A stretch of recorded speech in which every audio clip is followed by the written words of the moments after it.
just woke up. I look beat, crusty.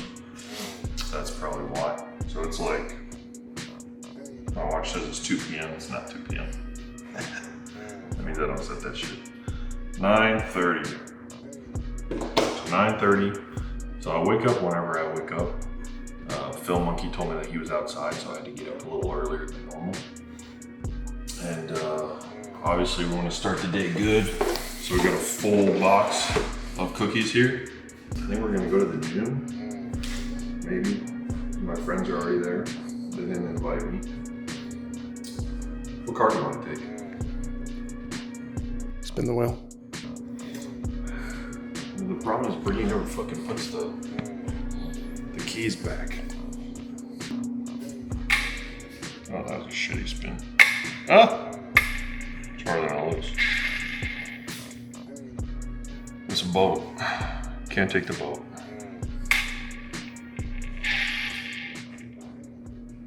Rolls Royce.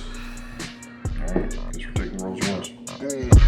Too many M's to make too many rules to break, too many fighting that case. I gotta find my way. That guy's gonna be pissed. He's in the group too. If you're in our coaching group and you call me out of the blue at 10 in the morning, I'm not answering that shit. Okay? Like if you send me a message, yeah, sure, I'll respond. It's not how it works. It's an important lesson though. Whenever you lose money, so I've had people steal money from me multiple times. I had a business partner steal $250,000 from me and my fucking car. How do you steal a car? All right, let's get into that. So he had a bunch of cars, right? He had like 9 cars, all that he bought in a month.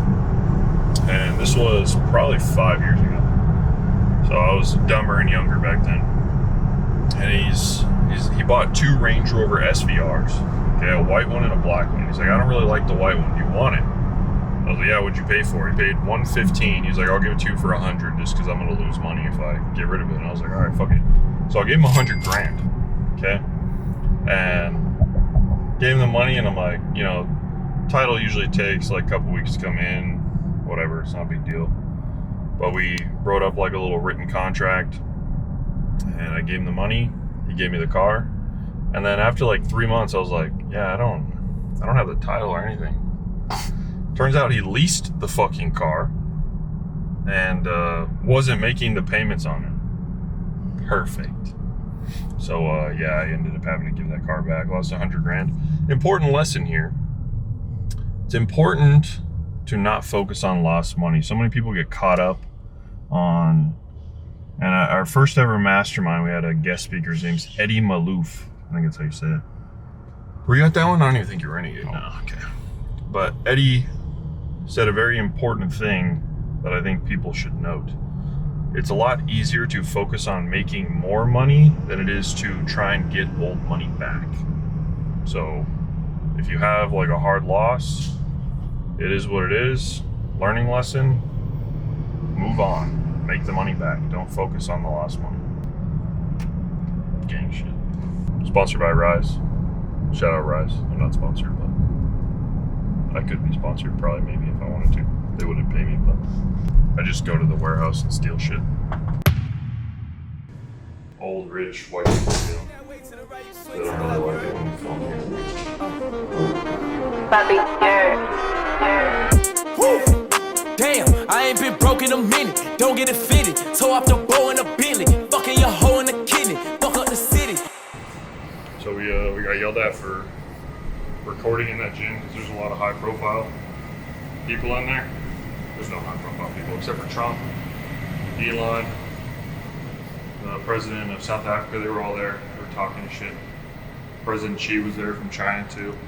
But other than that, there's no high profile people. But Trump missed his new PR for deadlift, so tariffs back up to 5,000%.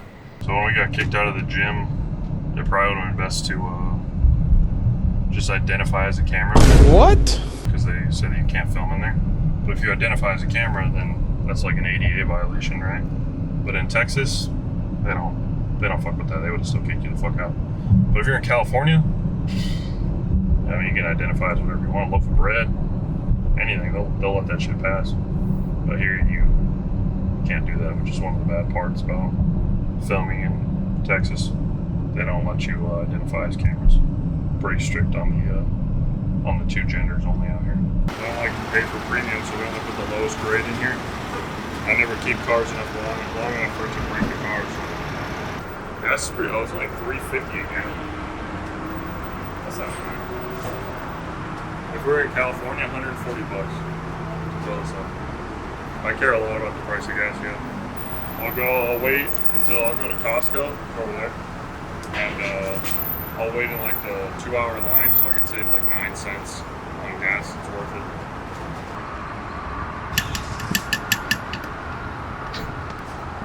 There we go. You don't want to miss any of that. It's like the gold shit.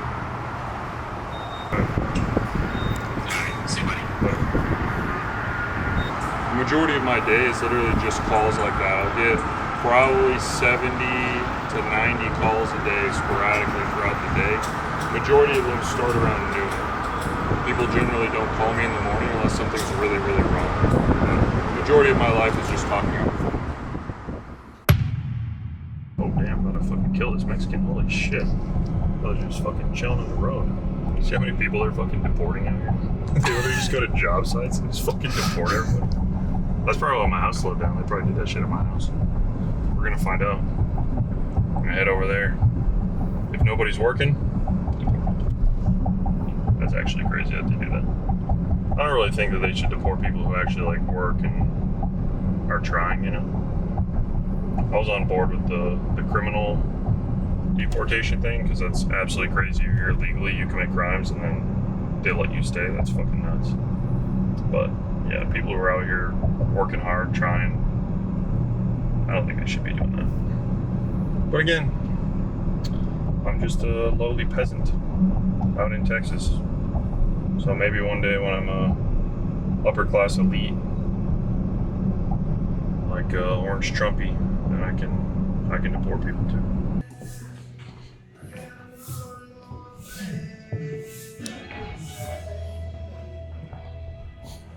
Solid iron door. That's fucking crazy. Someone said that they could break it down. You'd literally have to break down this entire piece of metal. Solid cold rolled iron, bro. Ain't breaking shit. I got a big ass gun wall that I'm putting up here. It'll be 8 by 4 feet. I have one in the current house, but I got a bigger one for this one. Yes, the house is made of wood. This is America. We build houses of wood here. I'm sorry if you're in the UK and that pisses you off because you guys build 800 square foot houses out of stone and shit.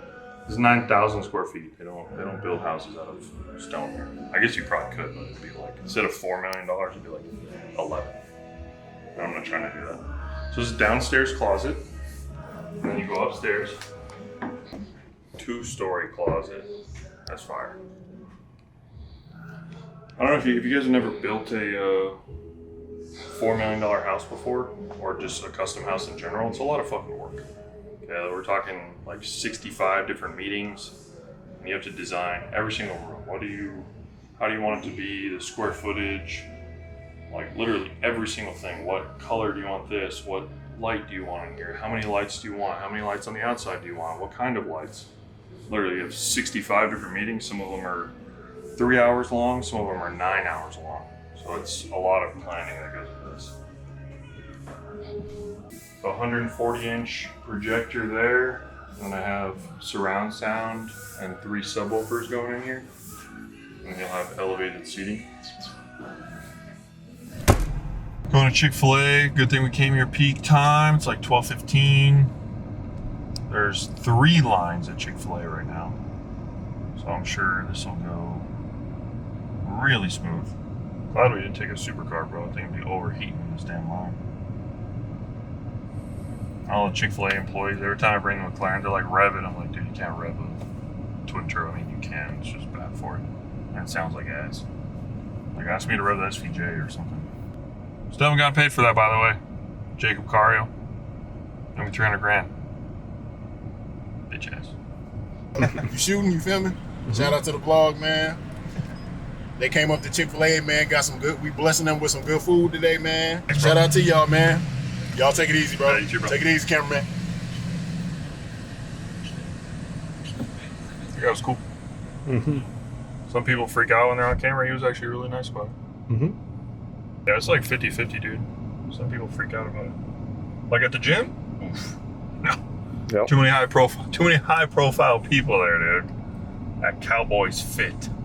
Well, All the you see Elon in the Pilates class? all the washed up Cowboys players played one season, maybe one game, one season. They're like, yeah, too high profile. Yeah. None of the Cowboys even work out there, dude. Yeah, I sold the SVJ on the 23rd was when they picked it up to take it to Miami, because I sold it to Cario in Miami. And still haven't been paid. So I made a video on it yesterday, and then the owner texted me this morning. Shout out Jacob, dude. What did he say? He said, great, now people are going to think that I can't pay you. Gonna have to flee the country now, all thanks to an e-com side hustle video. That's funny. It's only had like 120,000 views, not even that bad. But it's funny, like whenever you say that, people like immediately go, because I don't really fucking care. Like I know he's good for the money. It's not a big deal. Just waiting for the title to come. It's not that deep. It's pretty standard. But normally I sell cars to Earth, and Earth pays me within an hour. That's just because I have that relationship with them. But Cario, already got the car, sold the car, and I still haven't gotten paid for it, which low key kind of fucked. Like they shouldn't be able to sell the car until like the title comes in anyway, you'd think. But I guess that's not how that works. So it is what it is. I'll get it eventually. Pac sold his SVJ to Cario as well. And when I made that video, he texted me and said he didn't get paid for almost 2 months. For the rest of the day, I pretty much just sit in my little office. I either work like in the morning for a couple hours and take a couple hours off, or just at night. It kind of just depends. Every day is different, depending on what problems are happening, what needs to be done, what meetings I have. But I usually just sit in here. Every day I check my numbers. I think if you're not looking at your numbers, then if you don't pay attention to it, then it's not going to grow. That's just a personal belief of mine. So I usually look at all my accounts numbers every day. And then I have between 30 and 80 meetings a day, whether they're impromptu or scheduled. Some of them are 30 seconds. Some of them are an hour. It just kind of depends, but I just get phone calls constantly. Honestly, today hasn't been bad. Today's actually been good. It's Friday, that's why. And a lot of people are on vacation. My employees like to take time off, apparently. Bastards. But on this count, we're at 12,000 on the day. Not bad. It's only 1:50 p.m., which is what? Almost noon PST. So I also have this big ass screen that I never use. I don't know why. Sometimes I use it like if I actually have to go in and like do work, then I'll use it, but most of the time on like meetings and stuff, and this camera works better than that one, so I usually just use this. I don't really do a whole lot. Like people who have like interesting lives and shit, that's not me, bro. Oh. Apparently Brixton. Hi Brixton, yes. Thank you. Thank you. Thank you. Yes, I love you too. You're very sweet. Good boy. Brixton really likes to bite. So like when they're trained, that biting's like a game, right? So it's fun for them. So he wanted to attack Phil Monkey. I gave him a command and he kind of just full ported it. Amazon, Section 8, we have coaching. What else? I don't know, poop pickup business, which is the weirdest thing I've ever started. I'm a pest control company. We have 2 software companies. Now, a lot of it's just how much money are you investing and what teams can you build. Everything scales based off teams and money. unless you're doing the physical work yourself, which for me, I generally don't do. I come in, fund it, build teams, let it grow over time, and then generally we sell it. So we're selling 2 companies right now for combined multiple 8 figures, like a lot of 8 figures. And so sometime in the next 60 to 80 days-ish, or even less actually, pest control will be closed in less than 60 days. But because you go through what's called a Q of E, so quality of earnings. So a separate company, you pay 25 to 50 grand. They come in, they look through every single transaction you ever had, every dollar that's come in, every customer you have, every dollar you spent, what was it spent on, and they literally just comb through your books like crazy. So you have to basically assign someone to talk to them constantly, because they're going to want to talk to whoever runs your books like literally every single day when they have questions, for probably multiple hours every single day for a month. And then after that, it just depends. Is the company buying you paying cash, or are they financing it? If they're financing it, it takes another 30 to 45 days. You know, if you're selling a $30 million company and they're financing 20 million of it, you know, getting $20 million as a loan is hard to do. I don't care who you are. So, you know, you have to go through the financial portion of it, and Q of E is usually part of that. Whatever bank you're financing through usually makes you get a Q of E. That way they can prove that everything is legit. You actually are making the money that your business says that it's making.